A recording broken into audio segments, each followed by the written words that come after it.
Hey there, we're going to be doing an update for Superstar Shooter 16. There's going to be basically three parts to this, maybe four. We're going to talk about the updates, things that are coming up for Superstar Shooter 16. We're going to have some screenshots throughout the presentation. I'm also going to have a separate section closer to the end with some videos in it.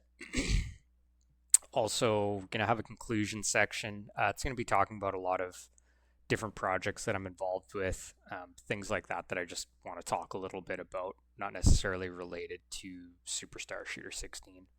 And that's how we'll conclude. Okay, so to start, still making progress on the cutscenes. The first cutscene, we've got all the art done. The narration is all done. We're just doing the sort of final touches on the audio, and I still have to actually time everything properly in the game so that the cutscene sort of makes sense. But those are progressing, so I'm excited to kind of get those wrapped up. Shouldn't be too hard. Level introductions are done, so there's always a little bit of dialogue at the start of each level. Really helps tell the story of Superstar Shooter 16.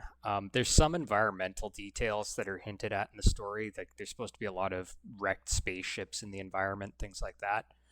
I'm gonna take care of that. Haven't started doing that yet, but the way I'm imagining doing it won't be too terribly difficult, so that's good.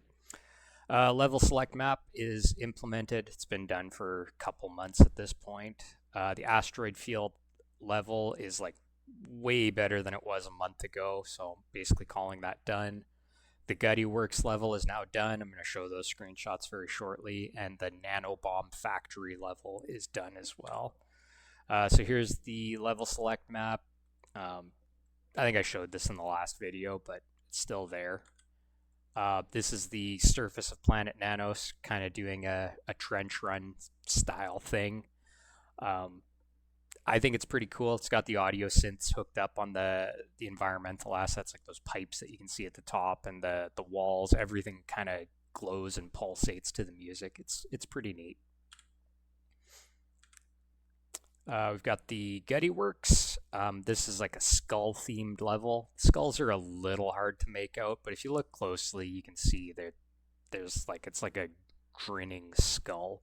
So you have those sort of warping around. They're spinning in the entire thing. I figured out a trick. This is a little bit of a side tangent, but there's a special type of shader that basically allows me to rotate these skulls in like a super performant way. It's called a vertex shader. So I learned about those, and this runs at 60 FPS on the Atari VCS, no problem. There's tons of elements moving around on the screen, so it's kind of neat.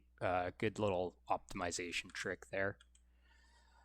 Nano Bomb Factory, very similar idea to the Gutty Works, except it's little bombs. There's little bombs everywhere, so you can't really crash into them or anything. They're just in the environment, but kind of neat.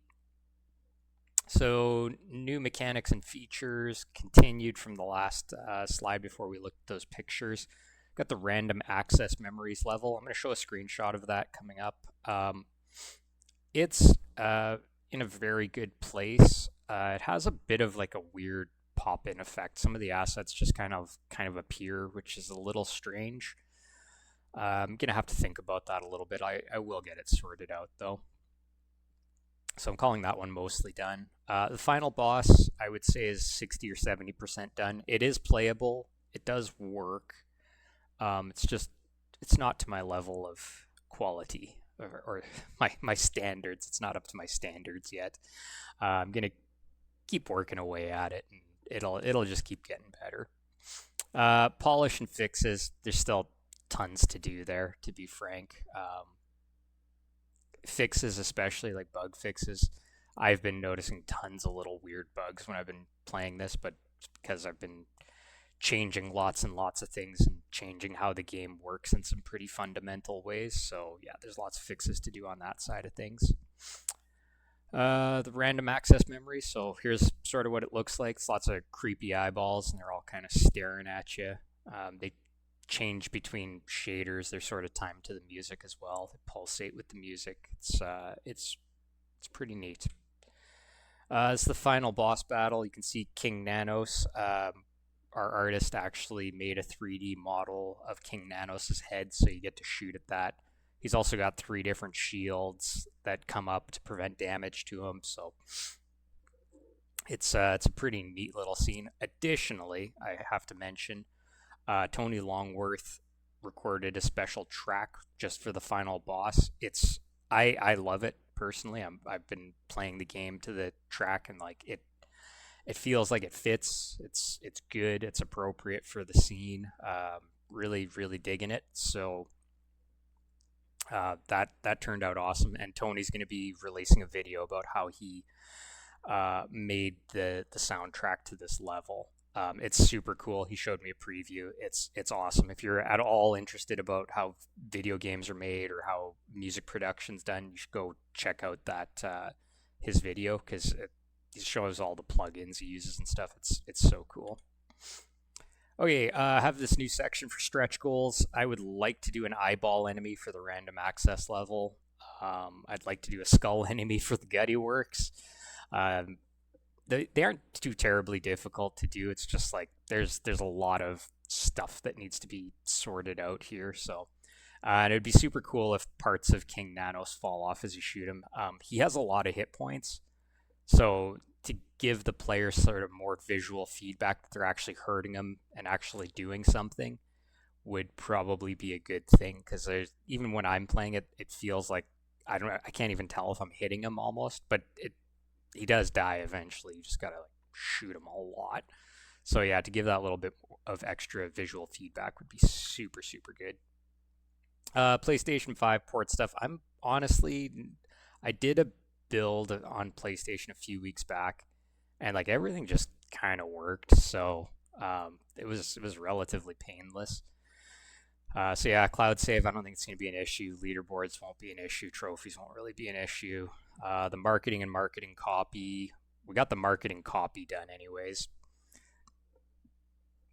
This video, I guess, is technically part of my marketing endeavor. So yeah, I'll have to start posting on Blue Sky and some other places soon too. Need to do a really big revision to the trailer. I'll probably do that with Kraz Productions. So I'm planning to reach out to him in February, mid-February, something like that. New screenshots. Actually, I should do those screenshots now. That is probably a really good thing for me to do because all the new levels are in place. I kind of know what the game's going to look like. And the final admin and QA work with PlayStation. I'm hoping it's smoother this time, but yeah, that's a bit of work.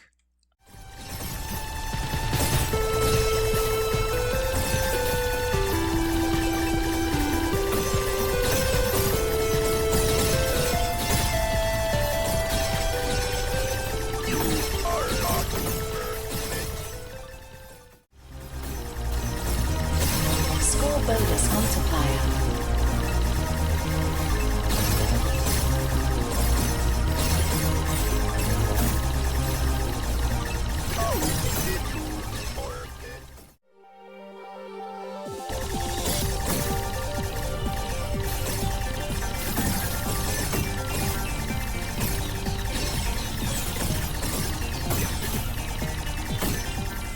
Shield restored.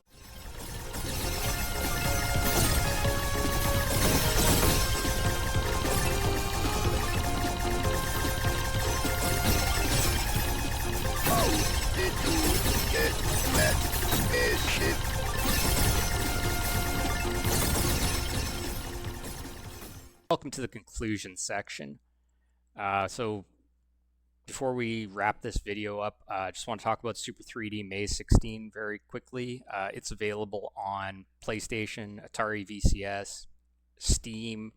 If you really want to play it on iArcade, you can play it there too. Please, if you're watching this, go give it a try. I want to talk a little bit about the Super 3D Maze 16 soundtrack. I've actually got my copy here. That's another thing you can go check out on Elastic Stage. That's brought to you by Tony Longworth. It's been an awesome adventure journey working through these games with Tony. He's an awesome musician. If anyone needs help on a game project or anything else, he's an awesome guy to work with, and he made this soundtrack, which is pretty cool too. So yeah, go check that out. Finally, indiedev.space. If you want to connect with me and some other cool indie devs, learn a little bit about how games are made, or if you're a content creator or just a fan of indie games, want to just come hang out, join us on the Indie Dev Space Discord. We're more than happy to have you. It's a really fun environment, great place to be, great place to come and talk about games. Okay, that's it. Thanks for watching the video.